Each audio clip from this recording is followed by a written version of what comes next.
Good evening students.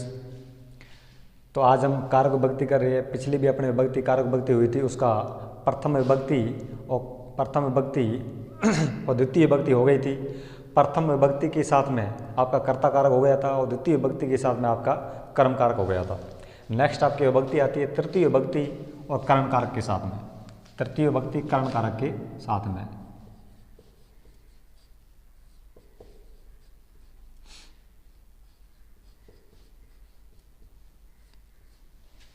तृतीय विभक्ति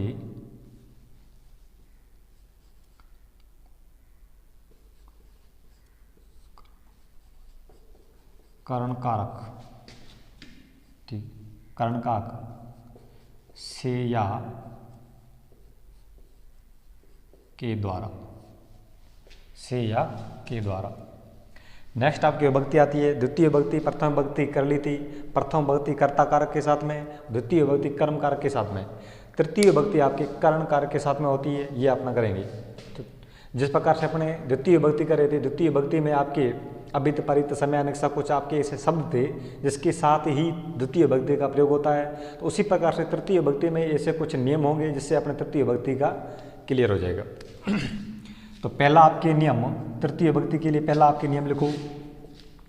पहला आपके नियम में शब्द है आपके सह,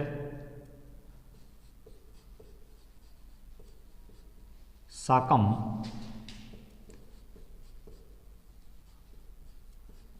सार्थम, समम। सह साकम सार्थम समम आपके शब्द हो गए। सह साकम सार्थम और समम। समम का आपका अर्थ होता है साथ या सम। सम का अर्थ होता है साथ या सम या समान। और उसी प्रकार से आपके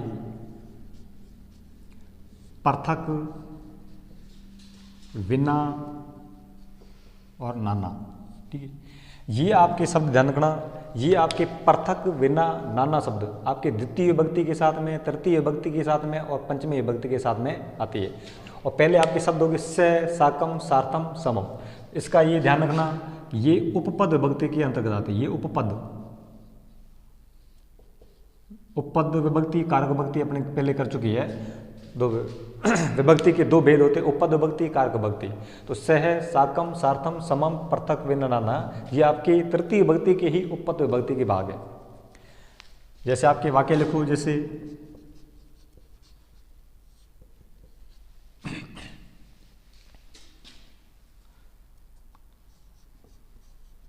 रामेण सह लक्ष्मण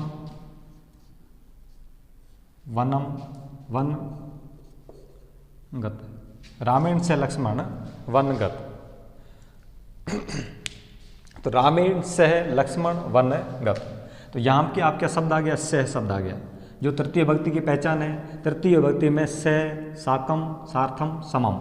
तो इसमें आपके सह आ गया और सह आते ही आपकी रामेण के साथ में आपकी तृतीय विभक्ति लगी रामेण। राम, रामो रामा, रामम रामो रामा। और तृतीय विभक्ति रामेण, रामाभ्याम रामे। तो आपका प्रथम विभक्ति रामेण, ठीक है, तृतीय विभक्ति का एक वचन रामेण। और यहाँ पे सह शब्द आते हैं इसके आपके राम के साथ, ठीक है, राम के साथ लक्ष्मण वन को गया, ठीक है, राम के साथ लक्ष्मण वन को गया। तो ये आपके सह शब्दों के साथ में तृतीय विभक्ति का प्रयोग होता है। रामेण सह लक्ष्मण वनम गत।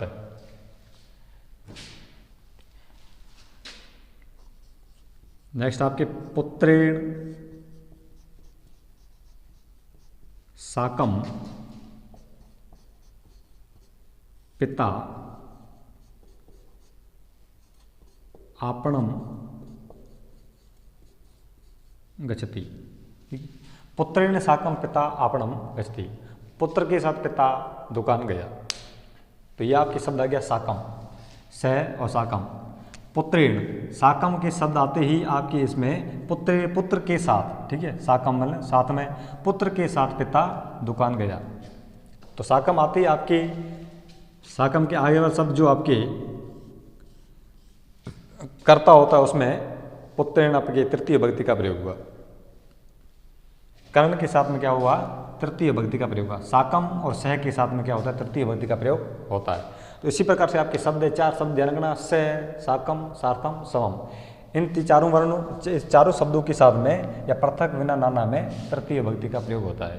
तो ये आपका हो गया पहला नियम, नियम नंबर 1, पहला नियम।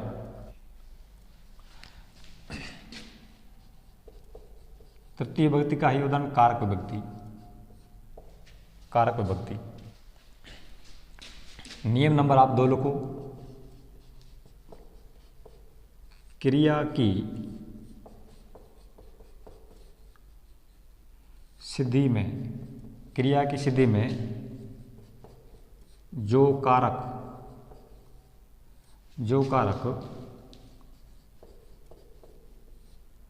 कर्ता के सबसे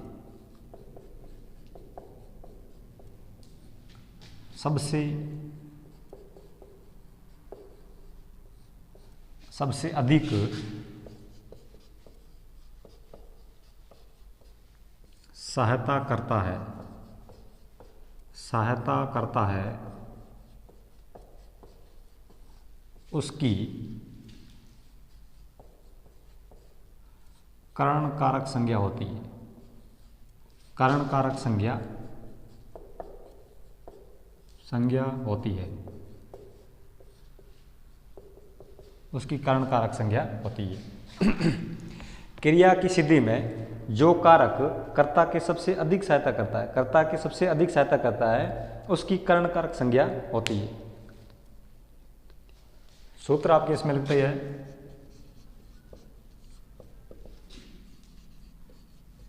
कर्तृ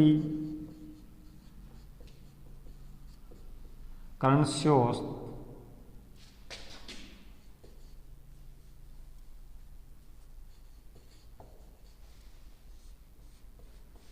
कर्तृ करणस्योस् तृतीया, करणयोस् तृतीया, कर्तृ करणयोस् तृतीया। ठीक है, इसका अर्थ होता है आपके कर्ण में तृतीय विभक्ति का प्रयोग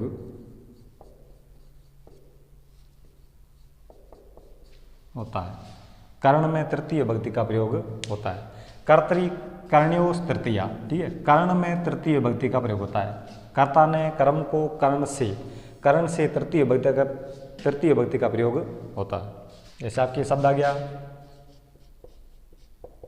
राम है, जलेन मुखम प्रक्षाल्यति। राम जलेन मुखम प्रक्षाल्यति। क्रिया की सिद्धि में जो कारक कर्ता की सबसे अधिक सहायता करता है, जो कारक कर्ता के सबसे अधिक सहायता करता है। तो यहाँ पे राम किससे मुग्ध होता है? जल से। राम किससे मुग्ध होता है? जल से। तो ये क्या आपका करण कारक हो गया। ठीक है, जलेन, राम जल से। ठीक है, यहाँ पे आपका से या के द्वारा, किसी वाक्य में से या के द्वारा आता है, उसमें तृतीय विभक्ति का प्रयोग होता है। तो राम जलेन मुखम प्रक्षाल्यति, राम जल से मुख को धोता है, राम जल से मुख को धोता है। तो राम कर, इसमें क्या है? क्रिया की सिद्धि में जो कारक, क्रिया की सिद्धि में जो कारक कर्ता के सबसे अधिक सहायता करता है, तो ये क्या करता है? मुख को धोने में कौन सहायता करता है? जल सहायता करता है। राम को मुख को धोने में कौन सहायता करता है? जल सहायता करता है। तो ये आपके जलेन, राम जल से मुंह को धोता है, राम जल से मुख को धोता है। तो राम है जलेन मुखम प्रक्षाल्यति। ठीक है, तो ये आपका द्वितीय नियम हो गया। क्रिया की सिद्धि में जो कारक कर्ता के सबसे अधिक सहायता करता है, उसकी कर्ण कारक संज्ञा होती है। सूत्र पे कर्तृ कर्णयोस् तृतीया, कर्ण में तृतीय विभक्ति का प्रयोग होता है। जैसे आपके रामे जलेन मुखम प्रक्षाल्यति, राम जल से मुख को धोता है। ठीक है, राम जल से मुख को धोता है। तो आपकी जल आपकी है, ये राम की सहायता करता है। तो जल में क्या करता है? अपने तृतीय विभक्ति का प्रयोग हुआ। तो ये आपका जल हो गया, ये कर्ण कारक हो गया।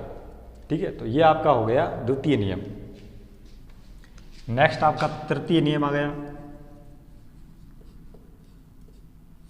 अंग विकार।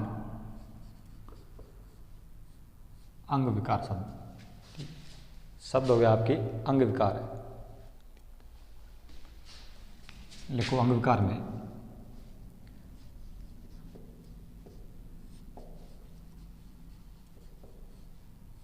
अंग विकार में अंग विकार के योग में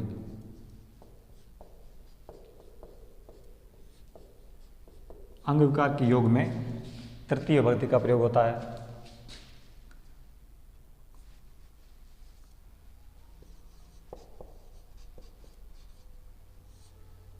अर्थात जिस अंग में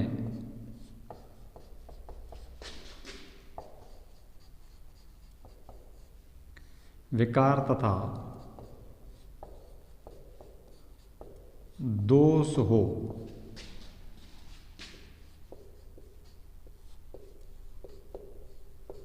उस अंग में, जिस अंग में विकार या दोष हो उस अंग में तृतीय विभक्ति का प्रयोग होता है। उस अंग में तृतीय विभक्ति का प्रयोग होता है। तृतीय विभक्ति का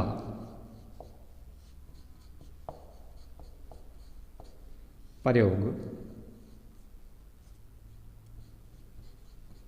होता है। अर्थात जिस अंग में अंग विकार के योग में, अर्थात जिस अंग में विकार या दोष हो उस अंग में तृतीय विभक्ति का प्रयोग होता है। जैसे आपके शब्द आ गया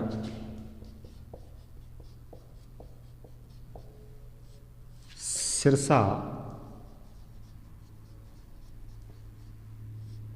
सिरसा खलवार है, ठीक है। सिर से गंजा है, सिरसा खलवार सिर से गंजा है।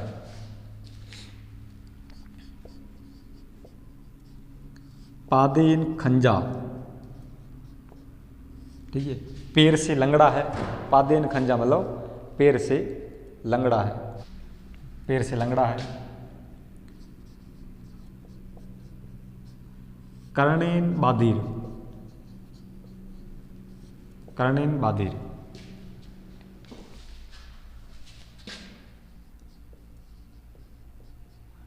अक्षणा काणे, अक्षणा काणे, आंख से काना है, आंख से काना है।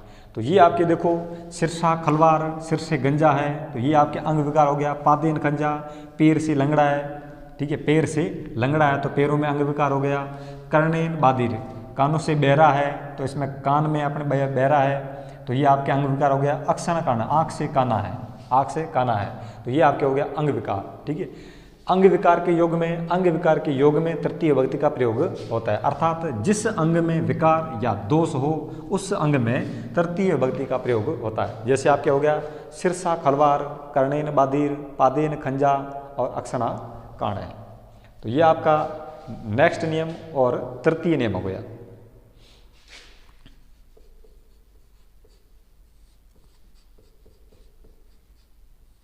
कारणवाची शब्दों में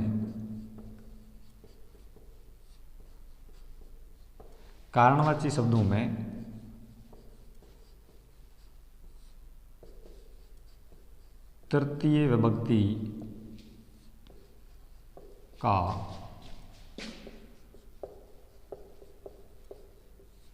विभक्ति का प्रयोग होता है। कारणवाची शब्दों में तृतीय विभक्ति का प्रयोग होता है। जैसे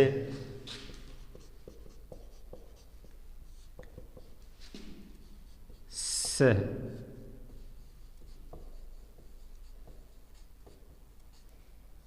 अध्ययन, बस्ती, ठीक है, वह अध्ययन के लिए रहता है, वह अध्ययन के लिए वास करता है, ठीक है। कारणवाची किस कारण से रहता है, अध्ययन के लिए रहता है, ठीक है। तो कारणवाची शब्दों में तृतीय विभक्ति का प्रयोग होता है कि वह किस कारण से रहता है, वह अध्ययन के लिए रहता है। तो ये हो गया कारणवाची। जैसे अपने हेतु, जैसे इसका सूत्र होगा जैसे हेतु,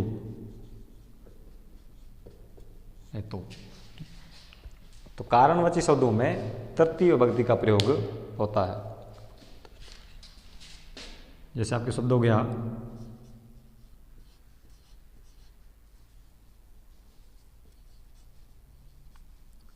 पुणेन दृष्टो हरि। ठीक है, पुणेन दृष्टो हरि कारणवाची शब्द, जैसे पुणे, पुणे से हरि को देखा, पुणे से हरि को देखा। तो यहाँ पे पुणे से कारण क्या है, हरि को देखना क्या है, देखना है, लेकिन कारण क्या है, पुणे के द्वारा। ठीक है, वह अध्ययन के लिए वास करता है और पुणे के लिए हरि को देखा, पुणे से हरि को देखा। तो ये आपका चौथा नियम होगा, कारणवाची शब्दों में तृतीय विभक्ति का प्रयोग होता है। और सूत्र आपके हेतु। ठीक है, हेतु जैसे से अध्ययन वस्ती, वे अध्ययन के लिए रहता है, पुणेन दृष्टो हरि, वे पुणे से हरि को देखता है। नेक्स्ट आपका पांचवा नियम,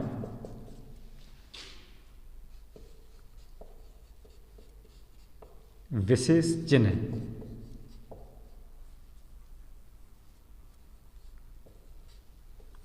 विशेष चिन्ह लिखो, पहले लिखो, जिस चिन्ह से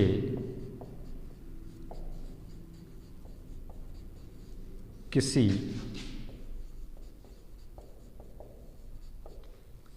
अवस्था विशेष का बोध हो, अवस्था विशेष का, अवस्था विशेष का बोध हो,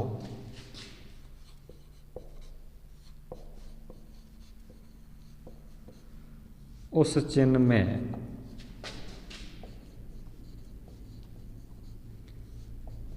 तृतीय विभक्ति का प्रयोग होता है। तृतीय विभक्ति का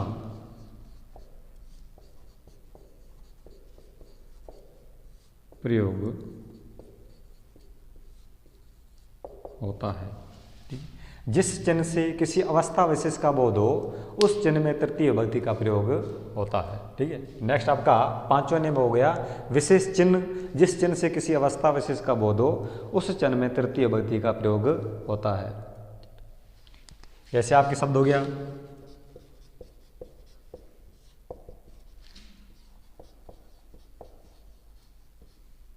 जटा भी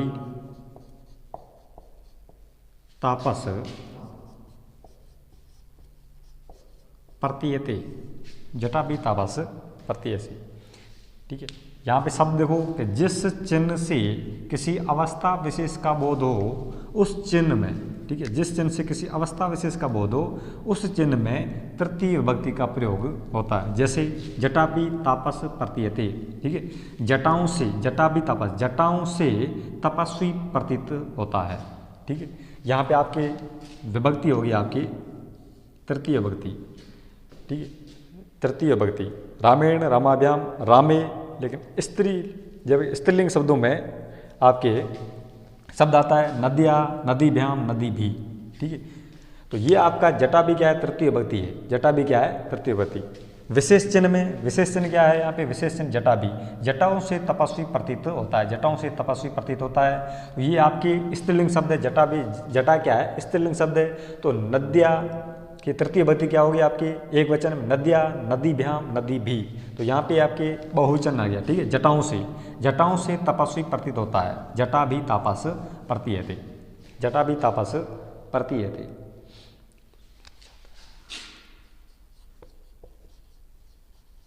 पुस्तके छात्र है, पुस्तकों से छात्र लगता है, पुस्तकेन छात्र है। ठीक है, पुस्तक है, छात्र के हाथ में पुस्तक है, तो पुस्तकों से छात्र लगता है, पुस्तकों से छात्र लगता है।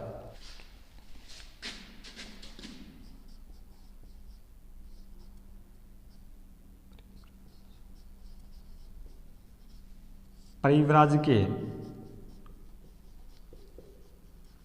सन्यासी, परिव्राज के सन्यासी, परिव्राज के सन्यासी, वस्त्रों से भी सन्यासी लगता है, परिव्राज के सन्यासी, वस्त्रों से सन्यासी लगता है, वेशभूषा या वस्त्रों से सन्यासी लगता है। तो ये आपका तृतीय विभक्ति का 5वां नियम हो गया। विशेष चिन्ह, जिस चिन्ह से किसी अवस्था विशेष का बोध होता है उस चिन्ह में तृतीय विभक्ति का प्रयोग होता है। जैसे जटा भी तापस प्रतीयते, जटाओं से तपस्वी प्रतीत होता है। पुस्तकों से छात्र, पुस्तकेन छात्र है, पुस्तकों से छात्र लगता है। परिव्राजकेन सन्यासी, ठीक है। वेशभूषा से या कपड़ों से, वेशभूषा से सन्यासी प्रतीत होता है, सन्यासी लगता है। तो ये आपका हो गया 5वां नियम, तृतीय विभक्ति का 5वां नियम, विशेष चिन्ह। नेक्स्ट आपका 6ठा नियम हो गया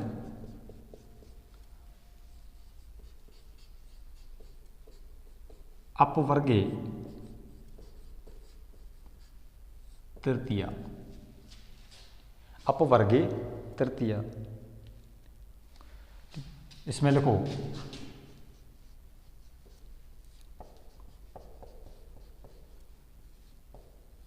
फल प्राप्ति होने पर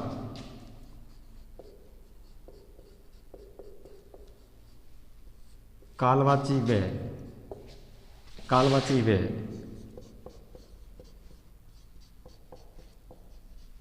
मार्गवाची शब्दों में, फल प्राप्ति होने के बाद में कालवाची व मार्गवाची शब्दों में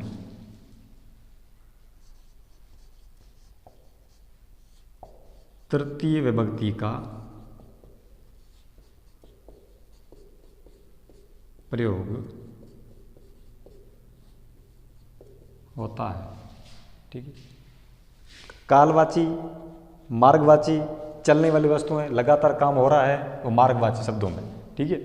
मासेन व्याकरणम अधीते, जैसे आपके ये शब्द हो गया मासेन व्याकरणम अधीते, मासेन व्याकरणम अधीते। मास से, एक मास से व्याकरण का अध्ययन कर रहा है, एक मास से व्याकरण का अध्ययन कर रहा है, तो मतलब लगातार चल रहा है, ठीक है। मासेन कालवाची हो गया, तो कार्य क्या हुआ, लगातार चल रहा है। मासेन व्याकरणम अधीते, मासेन एक मास से व्याकरण का अध्ययन कर रहा है। तो मास से हो गया कालवाची शब्द, और मार्गवाची मतलब अभी व्याकरण का अध्ययन चल रहा है। तो कालवाची और मार्गवाची शब्दों में तृतीय विभक्ति का प्रयोग होता है, ठीक है। कालवाची और मार्गवाची शब्दों में तृतीय विभक्ति का प्रयोग होता है। तो ये आपके हो गई तृतीय विभक्ति। तृतीय विभक्ति के आपके 6 नियम बताए, और 6 नियम को अच्छी तरह से याद कर लेना और अपनी कॉपी में उतार लेना।